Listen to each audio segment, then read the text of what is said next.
It's DJ Astrocreep here with Uber Rock. I'm here today with Refestramus. If you'd like to introduce yourself, guys. Rick Ferguson. I wrote the songs and play drums. I'm Ian Beabout. I produced the album and mixed and mastered it. My name is Jan Christiana. I'm the lead singer, bass guitar player, and arranger in some cases. My name's Diane Potter Vogt. I keys and sing two songs. Okay. You just cutting out a little bit there as well, Diane. Sorry. Might just be. Oh, so my name's Diane Potter Vogt, and I play keyboards and sing lead on two songs on the album. Perfect. Thank you. Okay, so your PR sent the album through to me a month or so ago, so I had to listen through. I did notice that when it was sent to me, there was 9 tracks, and that's down to 7 now. So, what was the thinking behind that? You want to take that, Ferguson, or me? You know what? Go for it. All right. So when Derek approached me about this new record, he was very adamant that we fit it to LP length. And that wasn't necessarily about releasing a vinyl, although I believe there are plans to release a vinyl. That was more about focusing ourselves. Like you think about how many great 70s and 80s albums just hit that 45 minute mark. Now, the bonus tracks are actually 2 remakes of songs that were on our first record, Decoupage. So they don't really fit with the timeline so much of this album, but they were sort of intended to present these older songs in the context of, oh, this is how they might sound if played live by the current incarnation. Okay. And in terms of the album itself, it's very kind of 70s pop-prog kind of feel, isn't it? That kind of Supertramp style keys coming in over the top, stuff like that. So what's made you kind of decide to go along those lines with this particular album? I think it's the direction that the first 2 albums were starting out in. One of the things right from the beginning wanted is for each album to be better than the album before it, and so I would hope that even on the first album you would sort of see directionally that was where things were headed, and then perhaps coming more into clearer focus on the second album, and with the third album sort of gotten to that point, and you'll see what is it, perpetual change throughout all the albums. So do you think it's a case of you found the sound that you want quite early, so it's been easier to kind of follow the muse with that rather than changing up as some bands do pretty much by the album? Well, if you don't mind me taking this, I don't think it was ever our intention to say, oh, we want to sound like Supertramp. I think it's more just that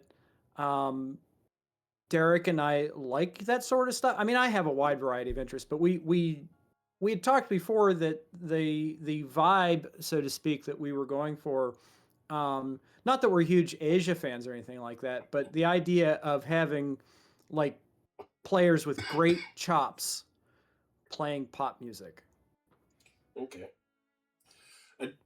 You might almost consider it American prog, sort of what I think about. Like it's obviously Supertramp, it's maybe not so much British? In that case. Yeah, it's, so maybe that's not such a fit, but like Sticks, Kansas, and all that sort of stuff. It's an American approach to the world of prog, I would say.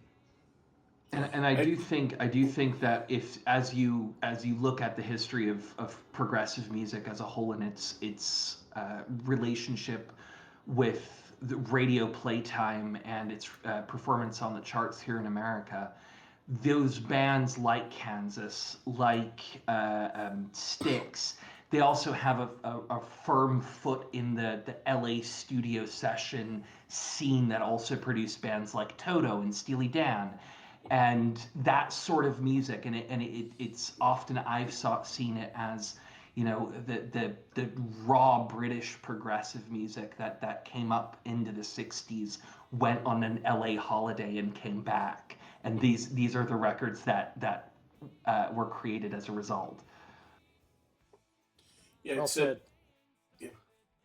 In terms of influences, I mentioned Supertramp already because that's the first thing that kind of sprung to mind when I had my first listen.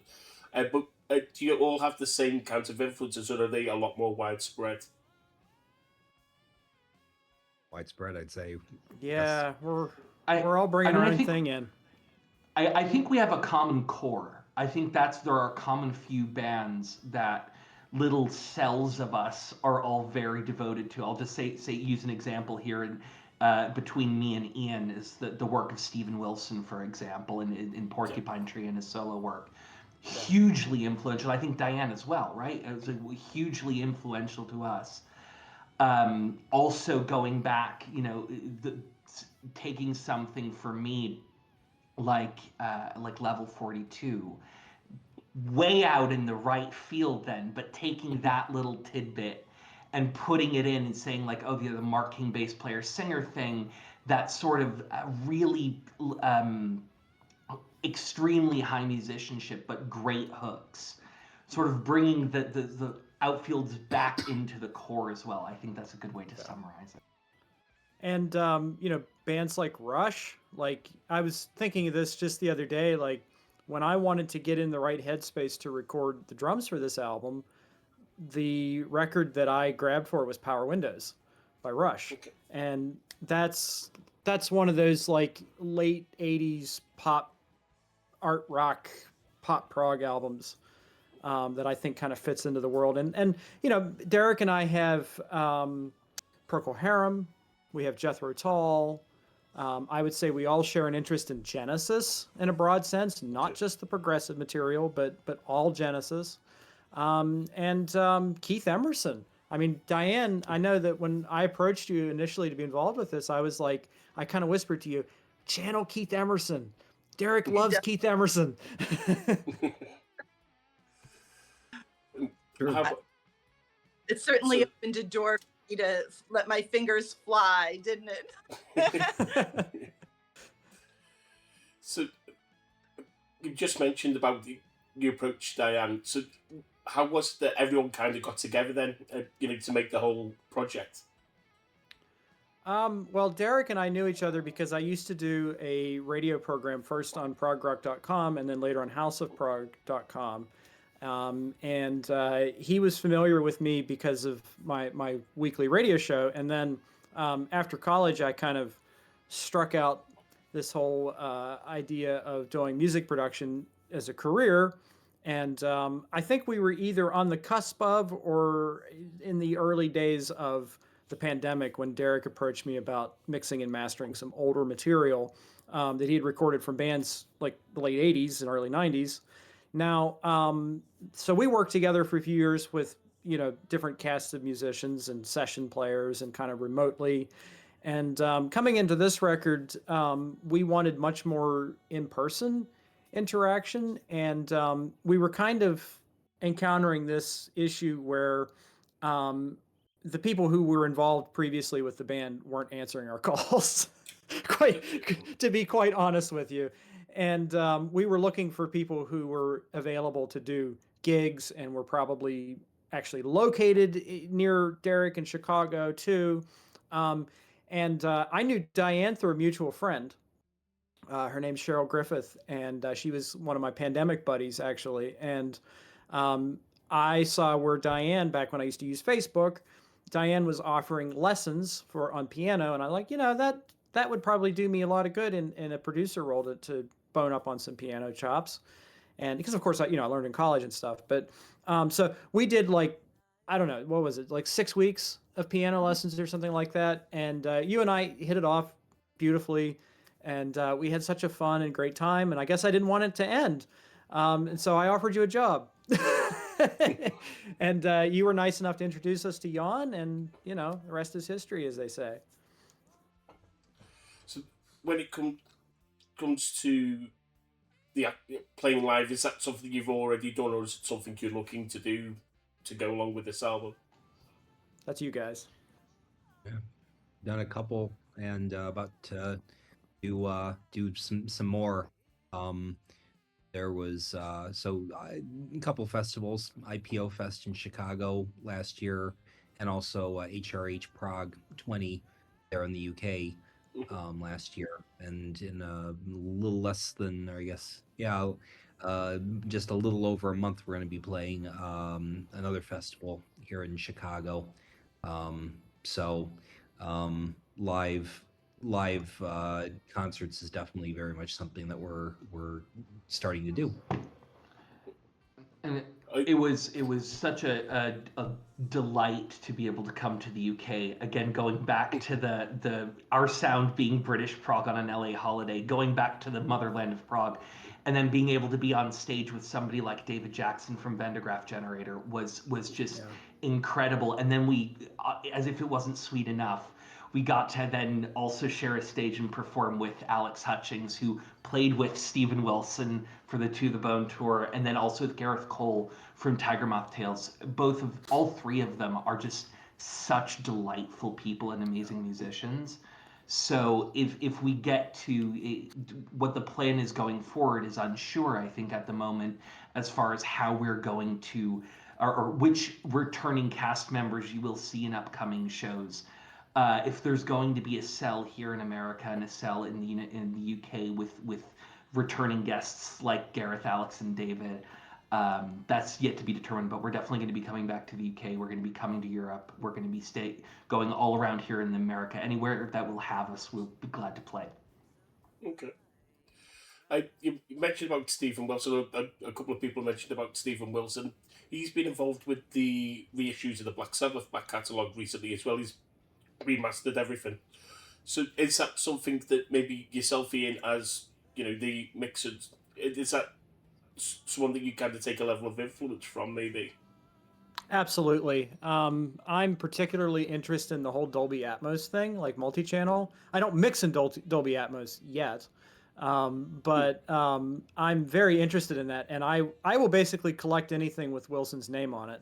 I mean, he's done, like you said, like the Black Sabbath thing. That's one of the things I don't have, by the way, because it's box locked. But no, his Jethro Tull work, his work with King Crimson, his work with bands like Tears for Fears and XTC, and recently with like New Order and Frankie Goes to Hollywood. Like this guy, what makes Stephen Wilson great, and I know this is a tangent already, but when he chooses a remix project, you know it's not just a job for him. Yeah. He always picks work that he loves, and so that puts him in this curation position. And that's one of the things I'm most fascinated by with his work. And I love his solo material. I love Porcupine Tree too. But to me, the remix, the catalog remixing is definitely what I'm most interested in. It's probably because of people have seen what he's done for. Obviously, we've mentioned a variety of artists between us. There's going to be that inherent trust because they've seen his ability, the way that he reimagines everything as well. Yeah, and yeah, sure, and I will listen to every interview that he does just to pick up little scraps of ideas, because sometimes the guy will just drop like what plugins he uses, and the next thing I'm like, out comes the credit card. That's right. So, Diane, for yourself, what have been your kind of main influences, and what do you think you've brought in that's kind of cemented your place in Refestramus? Well, I mean, I don't think there's a keyboard player who hasn't been influenced by Keith Emerson. So I certainly have been. I was, of course, greatly influenced by Rick Wakeman. He was the first keyboard player I discovered. I had studied classical piano my whole life, and simultaneously, I was playing in a rock band from the time I was 16 years old. So I had this kind of dual life musically, and I never knew that there was a world in which they could coexist until I discovered Rick Wakeman, and it just opened up a whole new world for me. So I have to say that certainly Rick Wakeman and Keith Emerson were my earliest influences as a keyboard player. But now, I mean, speaking again of Steven Wilson, I mean, Alex is one of my Adam.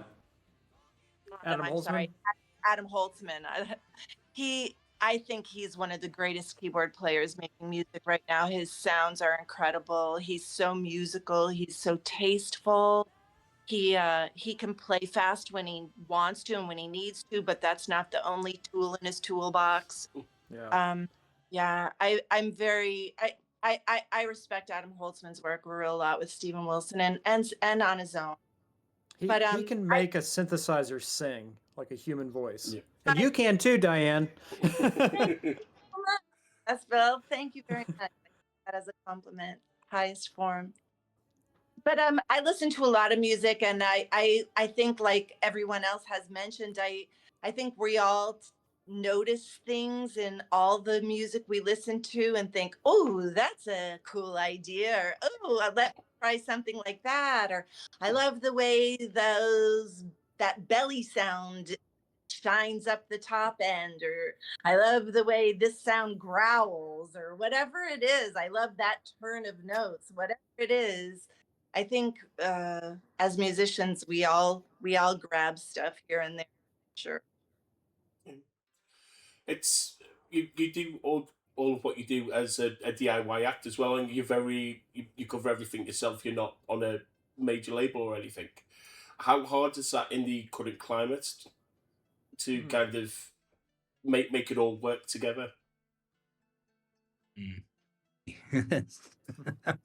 Yeah, that's it's I think it's interesting because the first thing that one thinks is all the different ways that technology has maybe eaten into the revenue sources for musicians.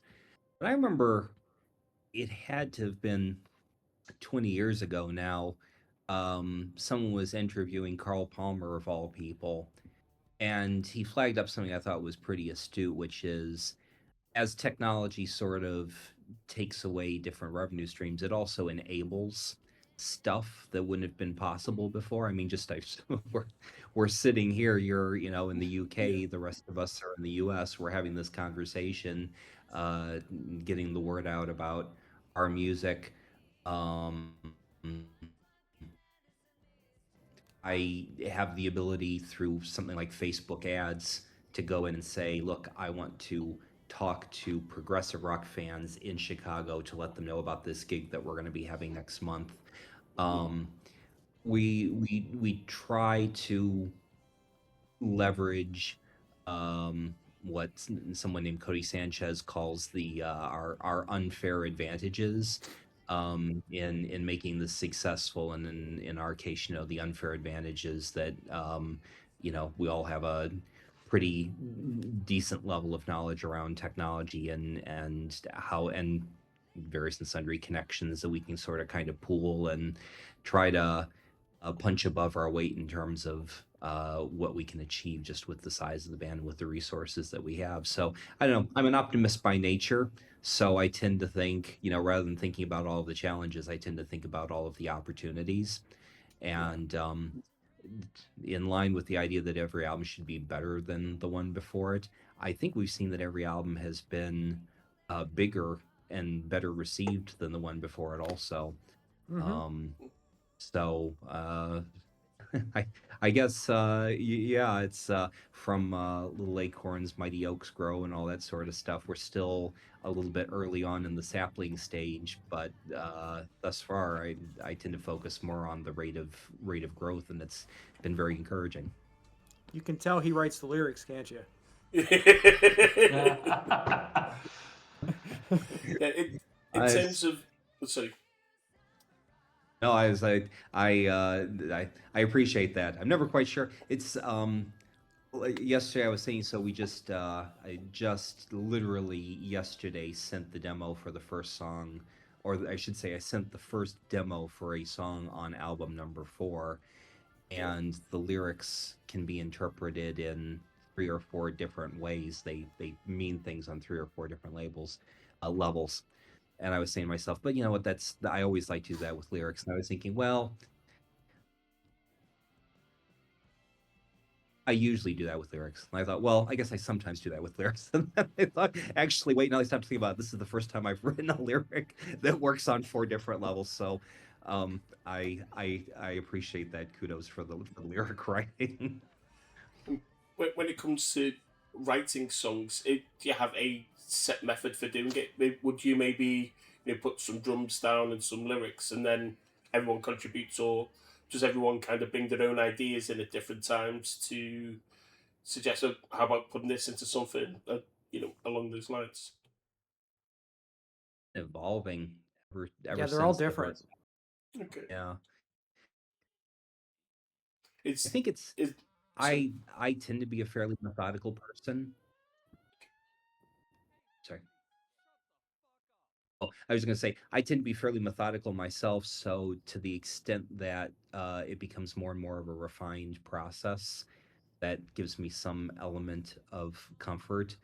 But the tools and capabilities that are available to use in putting together, like for example, the demo I just sent yesterday, you would be forgiven for having thought that it was actually I won't say it sounds like a finished product. It certainly doesn't sound like a Refestramus product, but it's a much clearer, better sounding demo than any of the stuff that Ian had to tolerate on album number 1. Well, yeah, that So, was the point that I was going to make, is that the technology is constantly shifting, and it shifted so fast during the making of this record in particular, that when we started, we were starting in the old way of making demos, which was Derek would take his little MIDI keyboard, plug it into his MacBook, open up a copy of Pro Tools.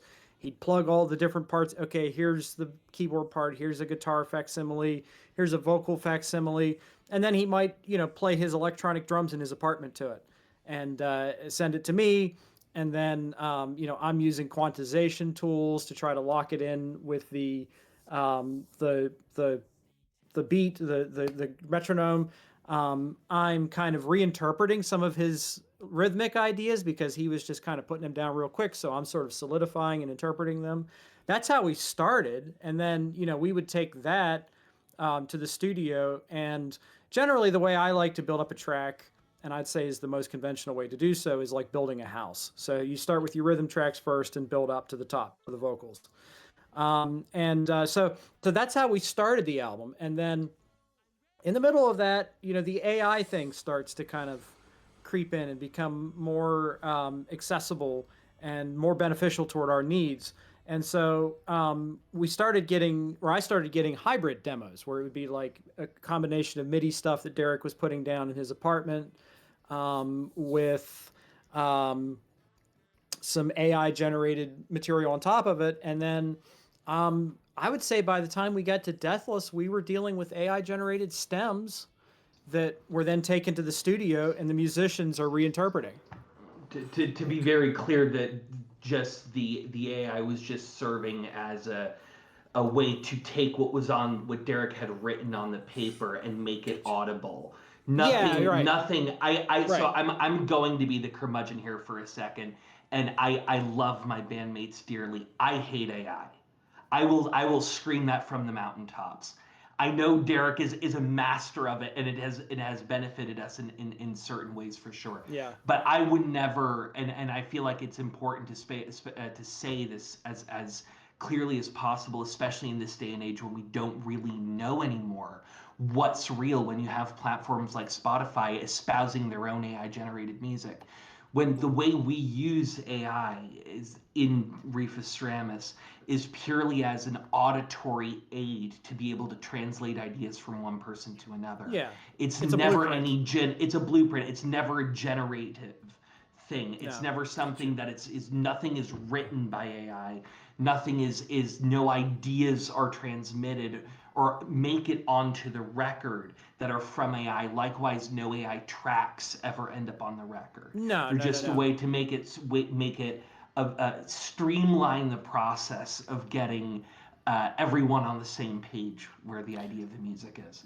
Yeah, Jan is absolutely correct, and I appreciate your effort to clarify that, because I know that I was kind of not clarifying it, but yeah, he's absolutely correct. I mean, it even goes so far to, like, if the AI generated a guitar solo, we created entirely new guitar solos that were improvised, and same with the keyboard solos. Like we rethought everything. But no, my point is that basically the progression from demo to final product was constantly shifting during the course of the project.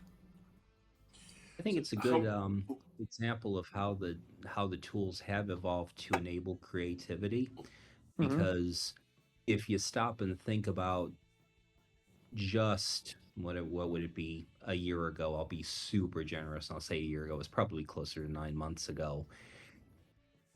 Any of the tools that were out there that were AI really sort of wanted to do that generative thing. They didn't want to take your lead. They didn't really facilitate that model where you could go in and say, here's what I want you to play exactly these notes, but make it sound like an electric guitar, or make it sound like whatever. And it's only within the last few months that they've gotten into the ability where they will really take your lead. And now it's gone from being something, you get that duality again where, on one hand, the technology that at first was like, oh, no, it's writing crap and, it's all negative. Now it actually becomes an enabler for the serious musician who has the idea and has the thing. Yeah. It's exactly what I want you to do, but I don't want to have to rent out a $1 million a week studio in order to have it sound like It's that. the age-old question with technology: are you using the technology, or is it using you? And I am always trying to strive to make sure that we are using the technology, not the other way around. One thing that you've kind of mentioned there that to expand on a bit is I guess there's a lower barrier to entry in terms of getting music out there these days. Maybe it's easier to go into a studio and not need like 7 large mixing desks for like different instruments and things like that, so you can cut down on the space and maybe make it easier to actually create what you fully want to create, rather than especially with the digital stuff now compared to the analog that I trained on myself 27 years ago. Yeah. It's so different in terms of that. So do you think that's maybe something that's helped Refestramus take off in quite the way that you have, and to keep on growing as you are? Well, I'm mixing from a MacBook. That wouldn't have been possible just a few years ago. And it's interesting that you bring up the idea of analog, because it's like now the digital world is trying to emulate the analog world. So, I'm doing using quite a good job. Right. I'm using a lot of analog emulation because I am honestly trying to get away from the super squeaky clean digital sound that maybe our first couple records had. Because that's almost a kind of sterile sounding in some ways. Right. If you get what I mean with that. And I think sometimes getting almost what the live feel would be like across into it is certainly easier with analog compared to digital, maybe. Mm-hmm. So it's... Sorry. Yeah, you go for it. No, I was going to say I think the interesting thing is, so I'm originally a session musician. I come from jazz and jazz fusion. So my whole background in that sense, or part of it certainly, was being in the studio, being that person that was either working on demos or working on finished products and translating those into reality.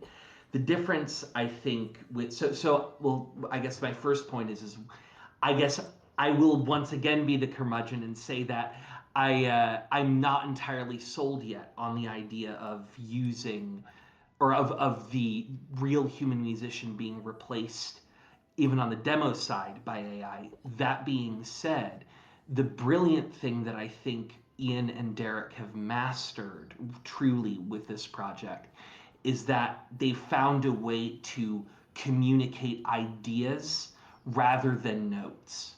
And there's still that room in there for the human, for the session player, if you will, to come in and bring their thing to it. The other thing, just going quickly back to what Ian was saying about being squeaky clean and sterile, I think there is a really big movement to going back to human music, especially, and that I think is in a certain roundabout way the greatest benefit to AI, is that we're realizing what we have, and that when people are in a room together, great things happen. And I think Ian and Derek can certainly expand on this way more, but I think that's also the trend we're going towards here with Refestramus. Yeah, and I'm glad you brought that up, because when we started off, my mission was definitely how do I make a remote project sound not remote? And ironically, as we move forward, we're now heading more toward, well, how do we get together and actually just play and make a record the old-fashioned way? Is that what you're maybe looking to do for the next record? Absolutely. Okay. Yeah. We're sort of trying, or at the least, from my perspective, and it should be said, one of the things that was a big improvement between album 2 and 3, not only the playing that Jan and Diane brought to the album, but Jan's contributions to the arrangements were a super important factor, and I think taking album 3 to that next level. So now what we're trying to do is we look, and we, like I said, I just sent the first song for album 4, but we're sort of trying to figure out. So we're going to avail ourselves of the fact that everybody's going to be in the same location in Chicago next month for this IPO fest. We're going to get together in the studio, and it becomes this interesting balance. Like, how much do you actually bake the cake before you all get together to, I probably shouldn't have started the analogy. I have no idea how I can take a cake baking analogy, but how much do you bake stuff in general before you get all the chefs together? That didn't work either. It's like I appreciated the effort. Yeah, so much for my lyric writing prowess. Words ran out there. It's it's this concept that I don't want to be in a place where, like, I'm dictating to Diane and Jan, here's every single note I expect you to play, don't deviate from it, or or else, because that's not what I'm all about. But by the same token, it's sort of like, you don't just want to put a blank piece of paper out there and just say, hey, you put everything down there and I'll sign my name, right? It's like there's got to be some sort of a balance between direction and flexibility, and we're still trying to work that out. Well, I think we even sort of started on the last album with one foot in this ideal, because a lot of our drum tracks were recorded with you and I in person. We kind of had these two modules, the Steubenville, Ohio module, where we were recording at Aardvark Productions with Dan Bozick Engineering. He's responsible for the fantastic drum sound on this album. So we were doing like a lot of the rhythm tracks live, maybe guitar and drums together, or bass and drums together. And then these two, Jan and Diane, were recording a lot of their parts live at their studio in Chicago. So it's based on the idea of a live in the studio performance, because I think we feel very strongly that not only do people want to hear that, I mean, especially post-pandemic and in the wake of AI, people want to hear human interaction again. But it's also just one of the essential DNAs of rock music. Not even talking about progressive rock music, but rock music itself is musicians together in the same room, sharing ideas, pushing air. How easy do you find it to actually create the songs in terms of the initial ideas? Because you've done three albums now, and as you mentioned, you've got a potential demo for a track for a fourth album in 6 years, just just over 5 years, really, and that's especially for something more progressive orientated. That's actually quite prolific. So, is it that the ideas are coming to you that quickly? When, if we take, say, Tool as an example, they're, well, more than a couple of years between albums at times. Is it just a case of the ideas are all there fresh in your head, or they just kind of flow that easily into you? This is where my sort of methodical bent is probably really comes to the fore, because um, there wasn't even really supposed to be a first album.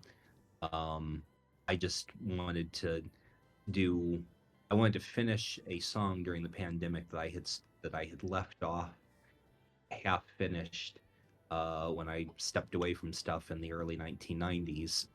And that's Another Country, which is one of the two sort of bonus tracks that you don't see on streaming, but it's on the CD.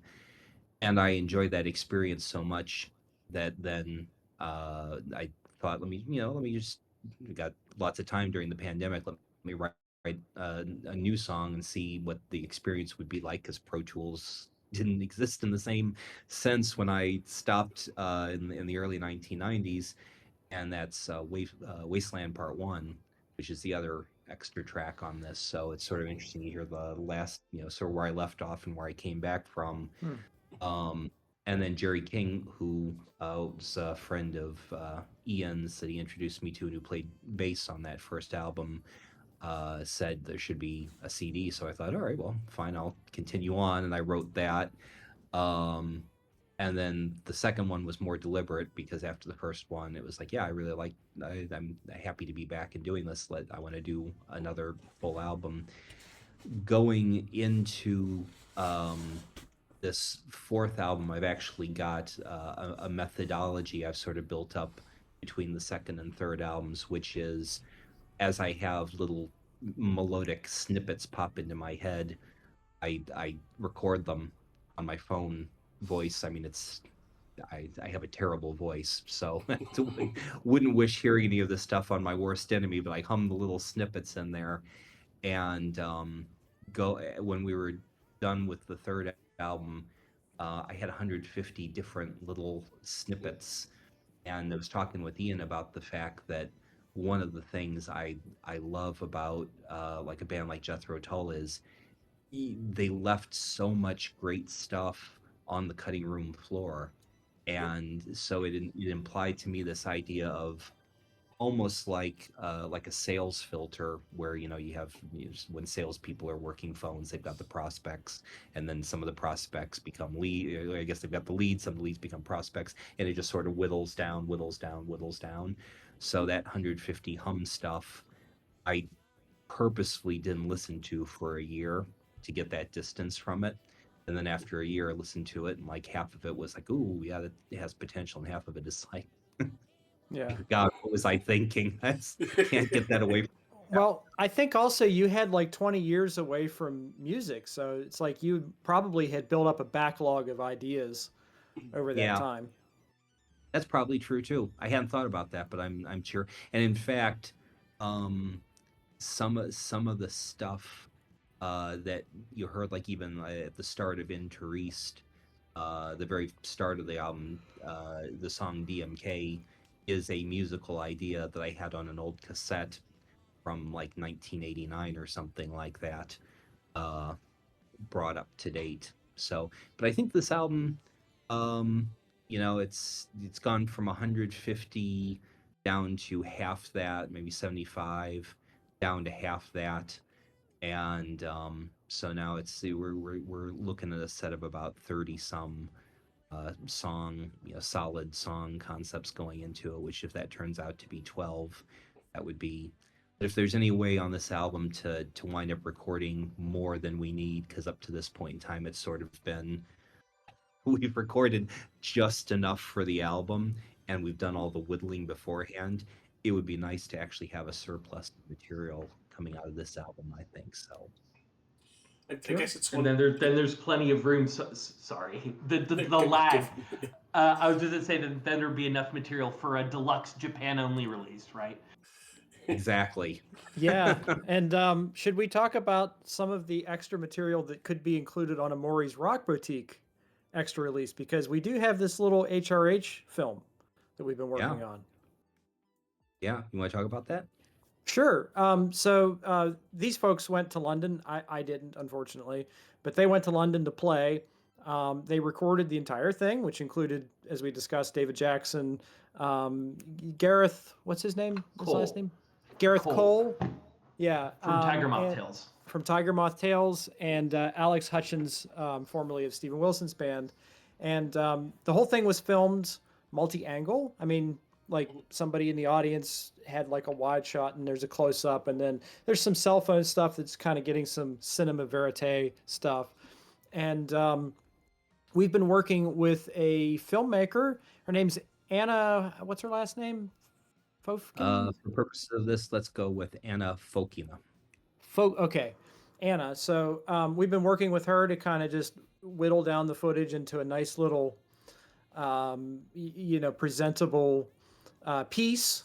And I mixed and mastered the entire thing. There's little interview clips, but yeah, we are expanding beyond just the realm of audio into audiovisual and making films. Much in the tradition of bands like Genesis and the Three Sides Live album and video, Rush, like the Grace Under Pressure tour, Exit Stage Left, and so on. I guess if you actually record more as well, sometimes bringing the song fully to life, it gives it a different air than maybe you initially intended as well. So it could be that something that you were 99% sure you were going to cut, once you've recorded it, yeah, it actually makes a lot more sense than maybe something else that you thought was a surefire thing. Yeah, that's a great point. I mean, when we started Morri's, Ferguson did give me a list of, I don't know, 20, 30 little voice memos to listen to. And I picked the ones that appealed to me the most. But you're right. Had they been finished products, they may have been, completely different. My choices may have been completely different. Sometimes it's just that full fleshing out. It turns what is a potentially good idea into an extremely good idea. Yeah, sure. I think that's one of the most magical and interesting things about working with different people, because when you start off with your idea as a composer or a lyricist, and then you give it to another musician to bring their interpretation to their part, it kind of takes on a life of its own, doesn't it? And it turns into something entirely different, and undoubtedly something different than the original conception. But still, I think it's really an interesting process, which I love very much. I love watching that metamorphosis. Yep. Well said. When it comes to the lyric side of things, is it sometimes a case of you'll listen to the song and then think of the lyrics, or is it generally the other way around, that everyone kind of groups together to create the music to fit with the lyrics? The music snippets that come to my mind almost always have a few words with them. Okay. And it's almost a self-discovery process to figure. I mean, sometimes it's really clear. Like the example I always use is Asuncion off the album In Touriste. That the chorus for that came into my brain sort of fully formed as I was walking along the street in, of all places, Asuncion. So that was a no-brainer. But lyrics that are a little bit more obtuse, sometimes I actually have to think think to myself, why was I thinking that? Or were they just lyrics? Were they words that happened to rhyme? Or, was there some sort of meaning there? And so it winds up being that you get the music and sort of the germ of a lyrical idea at the start. but then typically the music comes together in its entirety, and I have to go back and fill in the lyrics to say, okay, this was a, although I didn't realize at the time this was a song about X, Y, or Z, and therefore here are all the lyrics that go along with it, go along with that music. Yeah. And I think if I can just prompt you quickly, Derek, one thing is we're all also literature nerds. We're very voracious readers, and I think that also has had a number of influences on, and cultural and folklore has also had a number of influences on the lyrics, right, Derek? That's true. Yeah, yeah. There's a lot of um, lots of stuff from history, lots of stuff from legend, lots of stuff from Russian folk history, since I'm sort of a Russian literature fan. Uh, Lots of stuff from Master and Margarita. I think that we've had 2 songs thus far that have referenced things specifically off of that. We got to finish Uh, the trilogy. There's still another third of the novel. yeah, The yeah, you're devil right. returns again. Yeah. Um, so that's yeah, I think literature. But you know what, the only other thing I would point out is, and it goes back to what one of the things you very first asked us about, sort of the feel behind the music. And you mentioned Supertramp. We said Kansas and Styx, and I would also say REO Speedwagon, all 3 of whom were Midwestern, like literally from this within a few hundred miles of Chicago, where Ian is. Those bands had a sense of fun too, and continue to have a sense of fun. It's progressive rock that doesn't take itself too seriously. It sort of understands that, yeah, it's cool and it's fun to put that kind of pomp into a rock setting, but at the end of the day it's also, we're realistic about the limitations, or the uh trying to take something which has very high aspirations and putting it into uh, a more sort of common cultural setting. It's actually one of the things that we love about the IPO Fest that we played at last year and that we're going to play again this year. When we played HRH, we started with our song "Another Country," and I think, although it was ultimately the gig was extremely well received, that's a song which some folks would listen to and they'd say, that sounds like arena rock, or that sounds like Journey or whatever. You take that same song. Yeah, that's not prog. You know the mindset. You take something like What We Do and you put in front of an audience at a IPO Fest, which is very much just general sort of all different kinds of music. In a lot of ways, people don't seem to have the same prejudice and misconceptions or preconceived notions about what this should sound like. And I think what we get off of audiences in those settings more than anything else, once again, it helps that we're past the time when prog was a little bit of a dirty word. Audiences tend to be like whoa, what is this? Many of their minds is probably like, because all they've ever heard is Pink Floyd. It's like, whoa, that's like Pink Floyd. It's like, well, no, actually, it doesn't sound anything at all like Pink Floyd. But what is prog if not an amalgam of different styles? Yeah. right. And on top of that, I think, and I'll reference this because I was just listening to, and I'm going to forget the name of the record, but I was listening to Alex Lifeson's project, Envy of None, which is very much so a pop, post-rock, sort of focused project, but it really is also a gateway drug into real prog. And I think Refestramus can occupy that realm as well. I think we have way more afoot in real prog than, say, something like Envy of None, even though I love their music. Or White Moth Black Butterfly being another example with the lead singer from Tesseract. We have more of that real bona fide prog credential, but we also can be that gateway to drug to people for folks that maybe have never heard smaller bands making music like this, folks that have that don't know Frost and don't know IQ. And not that these are really small bands, but you get my point. If we can also be a gateway drug to American audiences, worldwide audiences, to get into that culture surrounding us of this really wonderful, close knit prog community, then that's just an asset. Yeah. Agreed. It's quite funny that you mentioned the likes of Oreo Speedwagon there. It was actually something I was going to ask next anyways. It actually feeds in really well, thank you.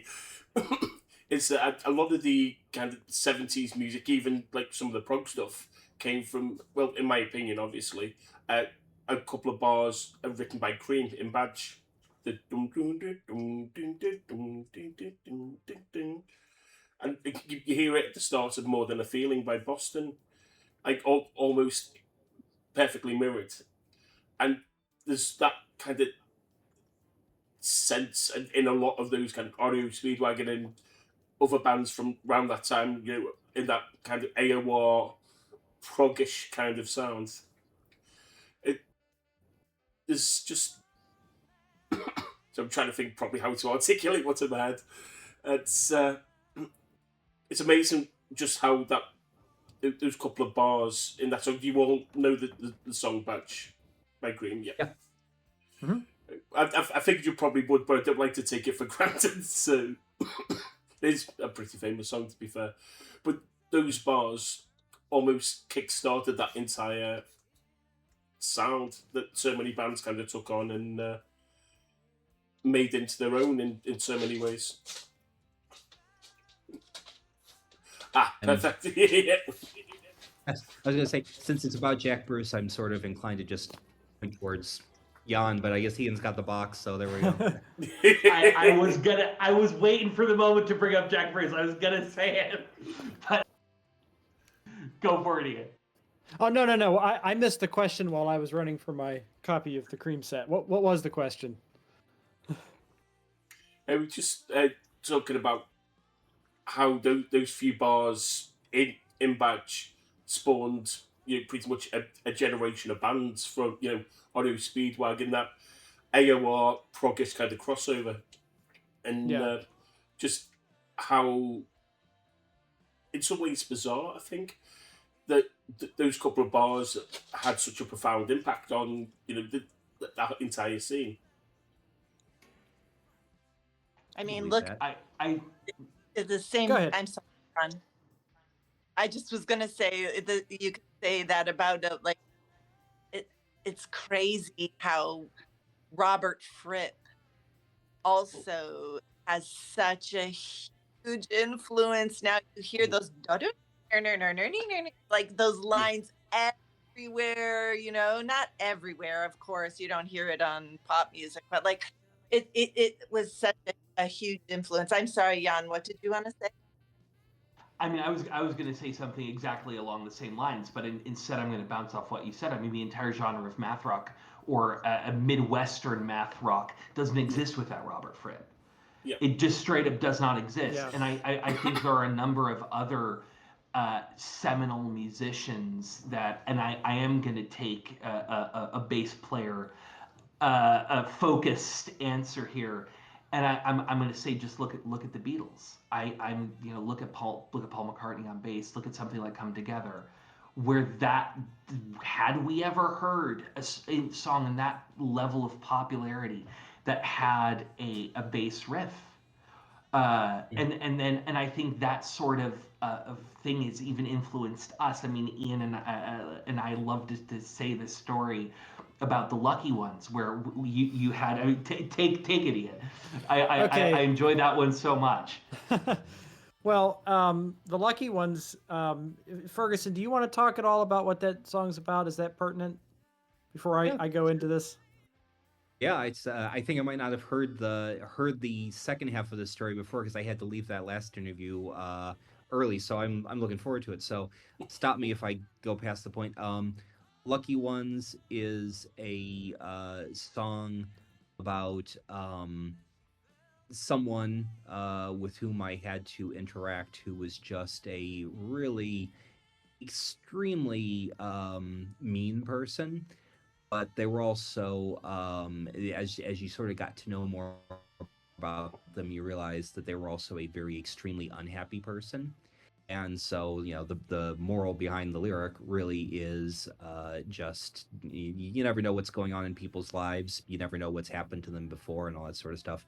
So sometimes when you're dealing with folks and you desperately like to choke them out, you just have to sort of remind yourself. Sorry, what? When you want to defenestrate them. Defenestrate. Yes, that is a lyrical. I managed to get the word defenestrate into rhymed with medicated. Defenestrated rhymed with medicated, but taking a step back and just realizing, that they are creatures of their environment. And it's also a little bit of an ode to the power of selective serotonin reuptake inhibitors, SSRIs, just in terms of improving the quality of life for people like myself who are inclined towards anxiety. So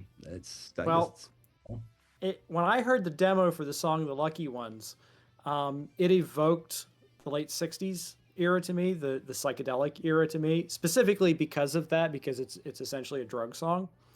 And I heard, because I was tasked with developing the rhythm guitar part with Rick Witkowski, guitarist from a great, I would say, arena prog art rock band called Crack the Sky, who are very much still active. And so he taught me, or he gave me lessons like when I was in school. And he's now my neighbor. He just lives like one town over. So when Ferguson gave me like, hey, who's on your short list of people you want to work with for the next record, Rick was very much near the top. So we go to Rick's studio, and Rick has a shrine to the Beatles. Like, he's got Beatles plastered everywhere. And so we have this song that to me evokes like that late 60s flower power era, Summer of Love era. And I was like, well, we need kind of a Beatles or even Electric Light Orchestra kind of thing here. And I had this idea to put in a quote of the song "Getting Better." It's like you're taking your meds, you're getting better, you're feeling better, you're happier. And Rick totally got what I was going for, and he nailed it. So if you listen to the bridge of that song, you can hear he's doing the da da da da da da da da da da da. But here's the brilliant thing, and I never could have asked Jan to do this. If you listen closely, Jan is playing something which very closely resembles the bridge of Dr. Robert, which is another, famous Beatles drug song. I think Dr. Robert was probably their drug dealer. So you've got Getting Better, and you've got Dr. Robert quoted underneath of it. And it's like Charles Ivesian levels of, self-back reference and multifaceted quotes going on there. and completely unplanned. And completely unplanned, too, yeah. Because I asked John, I said, did you mean to do that? And he's like, well, no, I was just kind of like doing a maca thing, I guess, Yeah, Great minds. Well, one of you mentioned before, I think it may have been Jon, but I'm not 100%, about the sounds that were coming out in the kind of mid to late 60s. Robert Fripp was one of the ones mentioned, who is obviously King Crimson are so well renowned for a reason. There was even the likes of Iron Butterfly, Inagaba Davides. I probably couldn't name another song by them offhand, don't get me wrong, but the idea of this 15-minute song, when everything else is, we're coming off the back of the Kinks and stuff like that, they give you the 2 to 3 minute tracks from the kind of, early The Who stuff like that as well. Right? I think 63-ish was, they were all kind of starting into Iron Butterfly in the mid 60s, and then 67 onwards was like Jeff Rotal of Sabbath 69 into 70, King Crimson same time, Hawkwind the same time as well. Obviously, a lot's kind of come out to the back end of the 60s. It's changed a lot of the way that maybe people were looking at music. Even the likes of Atomic Rooster coming out of Crazy World of Arthur Brown. It was Vincent. Oh, what's his surname? Crane. Crane, Yeah. yeah. Who formed Atomic Rooster, and then a band I think are fairly criminally underrated or not as well known. Simply, like the way that they wrote was for me similar to kind of like Frank Zappa in some ways. That the whole they wrote in a different mindset. You know, again, similar to Robert Fripp, and just whether it was friends and their samples, or however you want to phrase that maybe kind of had let them think in different ways about the music. What do you all think that was maybe like some of the ways that they came into those thoughts? Well, okay, so I've heard 3-minute songs that last an age. Mm-hmm. I've also heard 25-minute songs that are just over in a flash, and I want to hear them again and again and again. I have to think two examples, like The Doors with Light My Fire. The version of Light My Fire that's the 3.5 single version sucks. I mean, it's still a great song, no matter what. But you need the full experience to really appreciate the grandeur of that song. Fast forward to the mid-'80s. Tears for Fears with the song Shout. That thing would not have the power that it has if they had edited it down to a 3-minute song like their record company wanted them to. Yeah. So, I think that's what it is it's as long as it needs to be. Well, it's kind of what you said reminded me of someone that Diane mentioned earlier with Rick Wakeman. And you had the Journey to the Centre of the Earth, I guess, which got cut down. I was extremely fortunate that last year he toured doing the song in its entirety for the second half of the set, which was an hour in itself, which was quite something to see that as one of the writing musicians actually intended it rather than what it became when it was released. I think maybe it's easier in kind of modern times because of I mentioned earlier about the lower barrier to market kind of thing, whether it's the recording or the being able to put it up onto digital streaming or anything like that. Then compared to trying to get the name out, you had to be mentioned in a magazine or on a TV show or stuff like that. That was other than that, you only had word of mouth, which was telephone calls or supporting a much bigger band, and just hoping that people got in early and saw you play then. I think there are many ways to skin a cat in the sense of how you make something more digestible, and I'm thinking there are good ways to do it and there are bad. I'll start with a negative example first here, coming from more the fusion side that I grew up in. With an album called Musta Musta, Real World Gold, off of the record label Real World, which is the first collaboration between the Sufi devotional singer Nusrat Fateh Ali Khan and Michael Brook, the producer, which was basically an album of Nusrat singing for 4 hours, which was then completely without Nusrat's input, cut down by the producer Michael Brook into what the album became.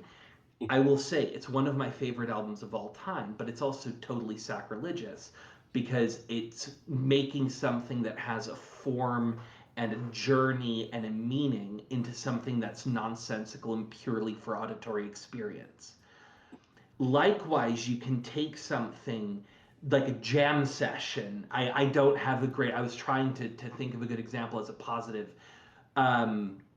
But you can also, from a producerial point, and maybe Ian's definitely the better person to comment on this, but you can take something that is long and you can condense it, you can grab the core ideas. From a compositional standpoint, the key there is that you have to understand the product as a whole rather than just going off of cutting and pasting and or actually cutting and taping back on tape. Yeah. I think if I want to bring this to an example that's relevant to us, I think our song Deathless is a song that is much more powerful in its full 8-minute form than it is in the 2.5-minute single version or whatever. And when I hear it, that's what I want to hear. I want to hear the 8-minute version. I mean, I I think there are examples, as you said, Jan. I think there's examples where it goes both ways, but there are, I think, a great producer can really help, and because that's longer, you can just hear them on and far too long, and no one told them are stopping. Diane, you're really cutting in and out badly for me. I don't know if that's for everyone. Yeah, Oh, unfortunately. A little bit, yeah. Oh, lean forward. never mind then. I'll wait until I don't know why. Oh. No, that's actually, I think when you lean towards the microphone, I think it comes through clearly. You got to be a little closer. Yeah, it might just be the distance away, yeah.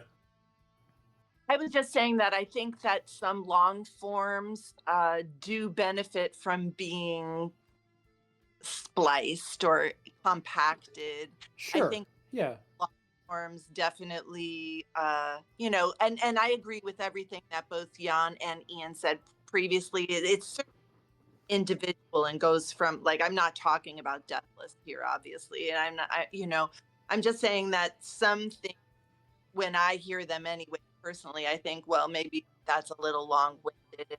Maybe it would have been better if someone had said, all right, maybe we don't need those 180 bars of soloing. Sure. Yeah. 200 bars of kazoo solo. Let's go back to Iron Butterfly nearly. Yeah, but it's like I'm a topographic oceans apologist, and that thing, yeah, that thing is majorly long, but I don't know what I'd cut from it. True, yeah. People say side 3. People say the beginning of side 3, but that's my favorite thing on the record. Well, I'm a 2112 apologist, which means that the whole 2112 overture, Temples of Syrinx, all of that. What are you going to cut from that? Yep. Yeah. In terms of the future for Refestramus, you've already mentioned about having a demo potentially for one song already. Do you think you're maybe going to head along the lines of a kind of more conceptual piece in the future as well? You mentioned about different literature and things that you've taken lyrics from and taken inspiration from.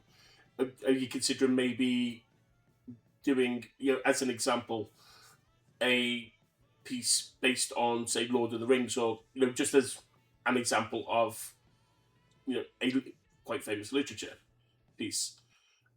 Is there any plans to maybe go in those kind of directions? Great question. I had, as we were finishing up recording Morri's, I had and still have in mind a sort of longer concept that I think would work well. But what wound up happening was when I started listening through the musical ideas and sort of started to weed through them, it just became clear that I just feel like there's a really great batch of songs that are ready earlier than I would have anticipated. So it's not that I've necessarily given up on the idea of having a conceptual piece, but I just I'm listening to these things. I'm like, oh, I like that idea. I like that idea too. Oh, these are, and the one thing I really don't like is when I get the sense that there's sort of this inverse pressure in some prog circles. Now, we talked about the whole, that ain't prog sort of, the negative side. There's the the other side of it where some folks, if you make something 20 minutes long, even if it's real obvious that you got that 20 minutes just by taking 5 smaller songs and smushing them together and they're totally unrelated, suddenly people are like, oh, hey, this is prog because it's got a 25-minute song Innovative. on. Yeah, ooh, that's innovative, and I just can't go along with that. So I'm taking some of the musical ideas that I think would fit a conceptual piece. I'm sort of putting them to the side, maybe for album 5. Okay. But album 4, as far as I can tell right now, just seems to be a nice collection of songs. Okay. How far into that writing process are you? You mentioned obviously the one demo. Have you got plenty of other ideas already in mind, kind of thing, or in your little phone? Yeah. Well, they're off the phone at this point because I lost a phone once. I wasn't backing up to the cloud, so that's we lost an entire Refestramus album with that. So I ain't going down Ouch. that path again. Moment of Um, silence. Yeah, it's a moment of silence for the lost album.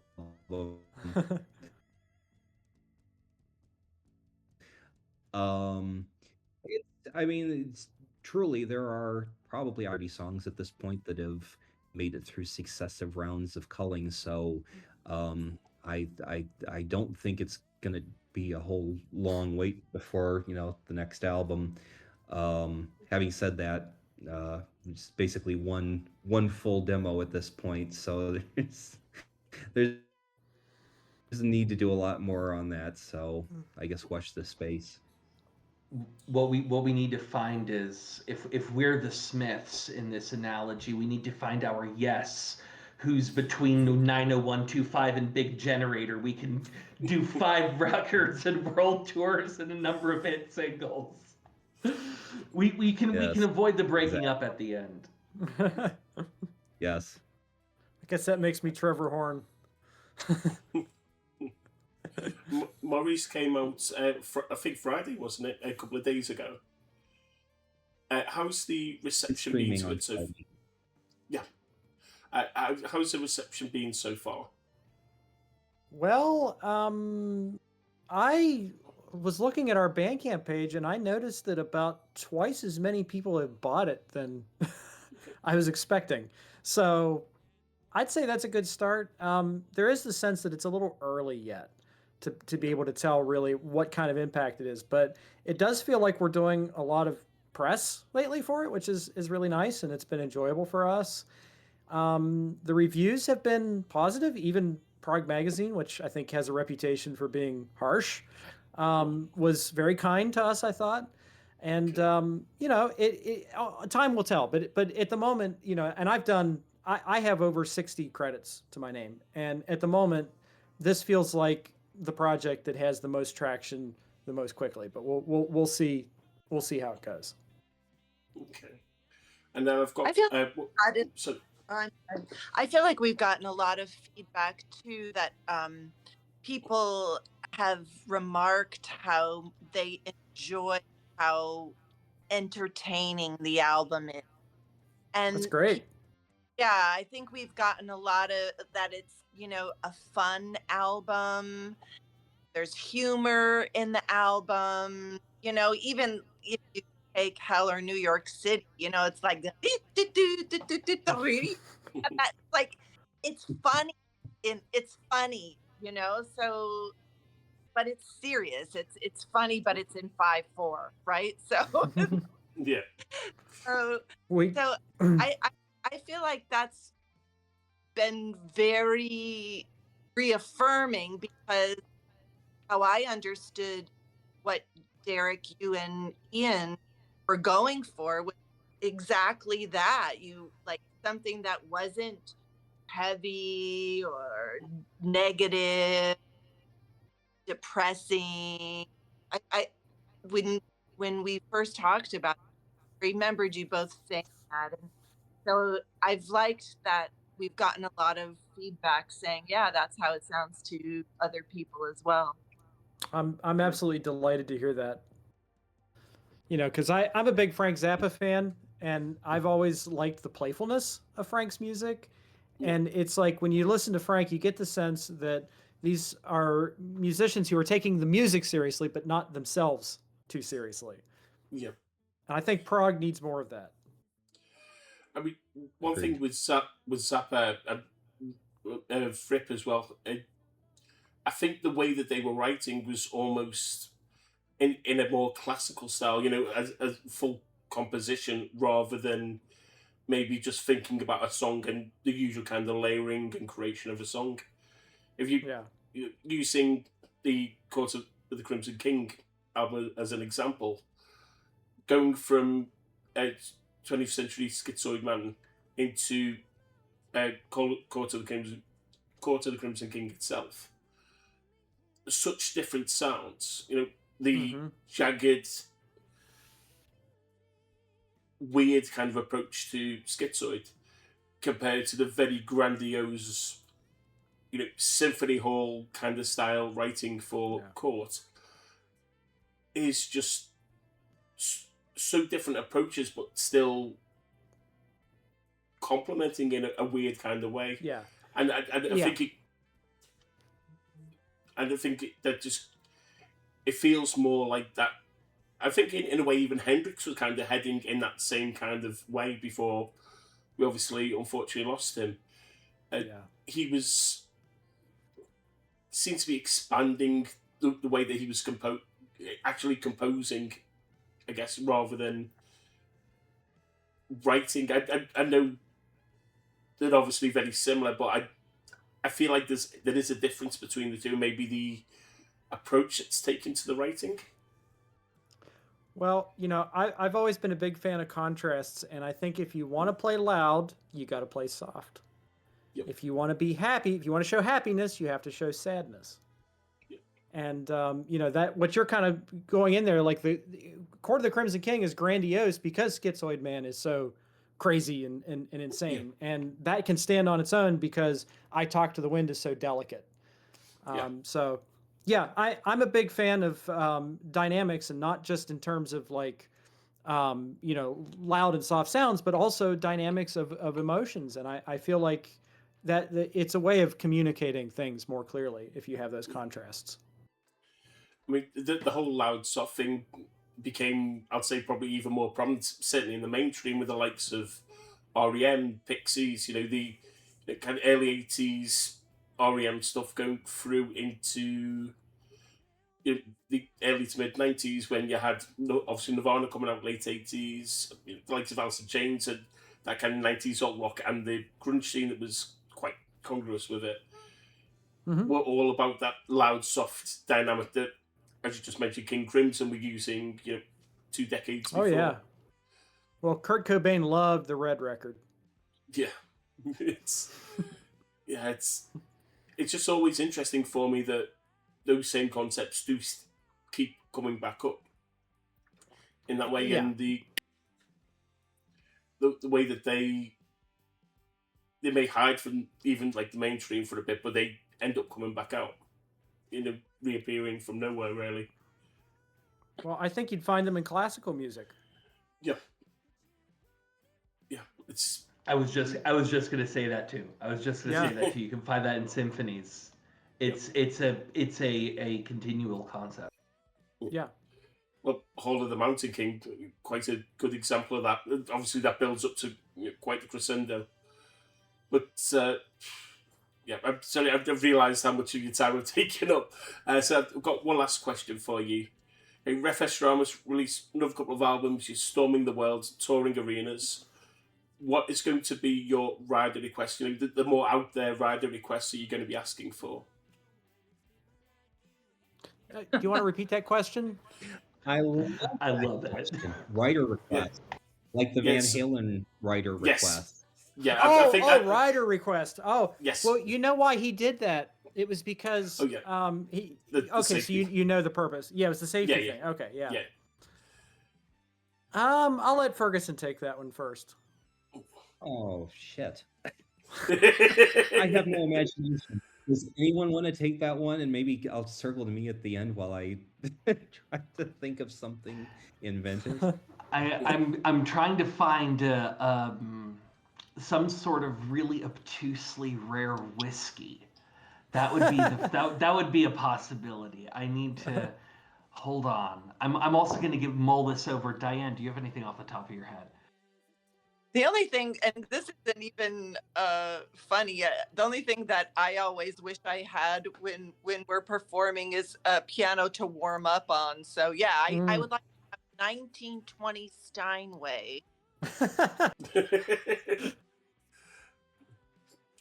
mean, In the this is a question I do love asking people, whether they're in a kind of newer project such as yourselves, or I remember asking Rat Scabies from the Damned, the founding drummer for the Damned, and his answer I actually found quite amusing in its simplicity was socks.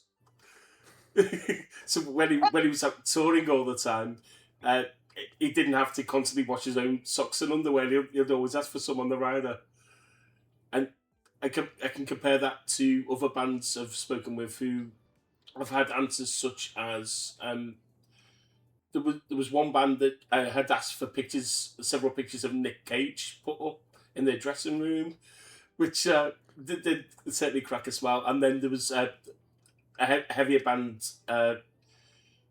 called Killswitch Engage, and when I spoke with them, they told me that one night when they were touring, their now former lead singer Howard, it was his birthday that night.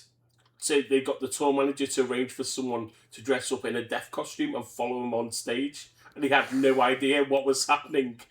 They did not know about it whatsoever, and did not even know that the person was there in the costume for a couple of songs, but was very confused why people kept on kind of laughing and maybe not taking it with quite the same approach that they would normally respond to him singing.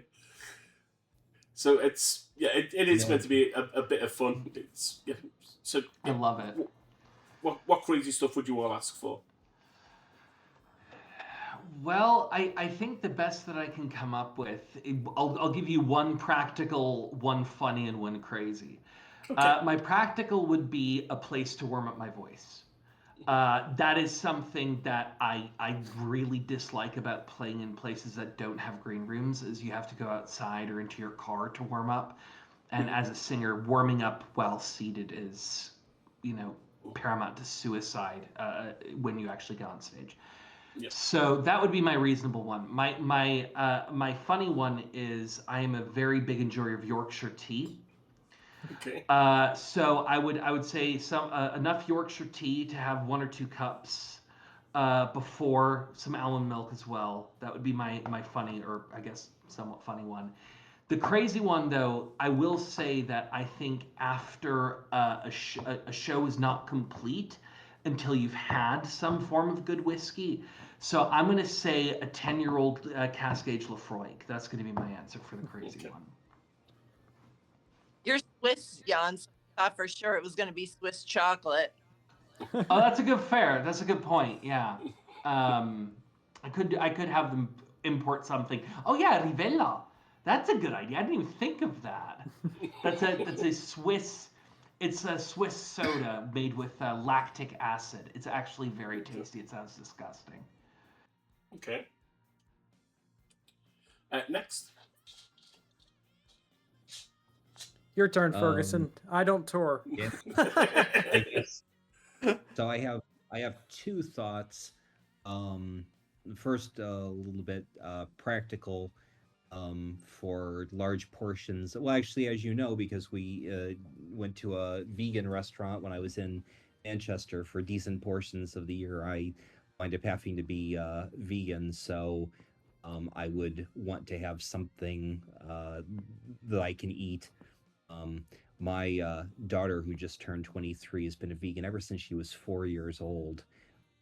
She just said one day when she was 4 she was going to go vegan, and of course we thought, oh yeah, we'll see how long that lasts. But she's 23 now and she's stuck with it. I feel like this is my my punishment for not having taken seriously how difficult it is to be a strict vegan.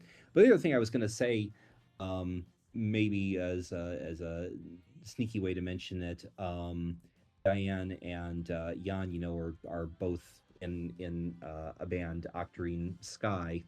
I would I would love as a part of the writer to have some way to um, help help with their promotion and all that sort of stuff. I don't know just what how that would maybe that's a cheeky way of saying Diane and Jan, would you like to say anything about Octarine Sky while we're while we're still going?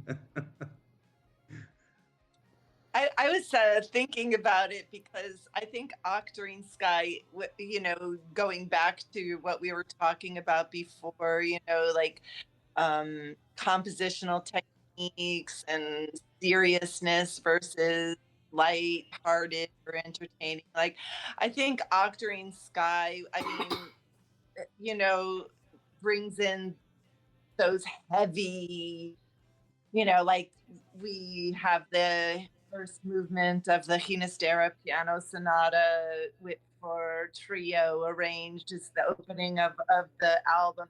And so I guess I was thinking about that when we were talking earlier, because that's another huge contrast for me personally, because, you know, before we perform, you know, the other band that I was in with Jan was called Potter's Daughter, and then Octarine Sky, and like, you know, it's like technically heavy and like these like big compositions, and like the weight of preparing for that performance is tangible. And I just love, not to say that the Refestramus music is simple. It's not simple. It's also demanding, but the the lightness of the compositions takes away some of that heaviness of that I would feel before going on stage. So yeah, as far Interesting. as Octarine Sky, that's what was in my mind as we were having on. What do you have? Well, first of all, thank you very much for giving us the space to plug Octarine a little bit. No, I agree entirely with what you're saying. I mean, it's also a very different type of headspace that I find myself in with Refestramus, because the focus not and the focus of every band, in my opinion, should be when you get on stage to show people that you're having fun. That's a lot difficult when you're more difficult when you're playing a tune such as the first movement in Ginastera, which has 111 time signature changes in a 5-minute piece. Wow. Or something like Seven, which has over 140 time signature changes in a 7-minute piece. There's a total difference, just like Diane was saying. And so I think I will pull it back, and I will, first of all, give a massive shout out to our two co-collaborators on that record, our two main ones, being Simon Phillips from and his project Protocol, and Guthrie Govan, who is just, both of these gentlemen have become dear friends, have become mentors, idols, just absolute class gentlemen, and I cannot say enough positive things about them. And it was such a delight to work on that, and it was so instructive, and I hope that by some virtue, that through that experience we can also bring that sort of legacy that they have created for themselves, and also bring a flavor of that into Refestramus. Cool. Pretty cool. I really appreciate your time. Thank you so much for the chat. I'm just going to stop the recording there.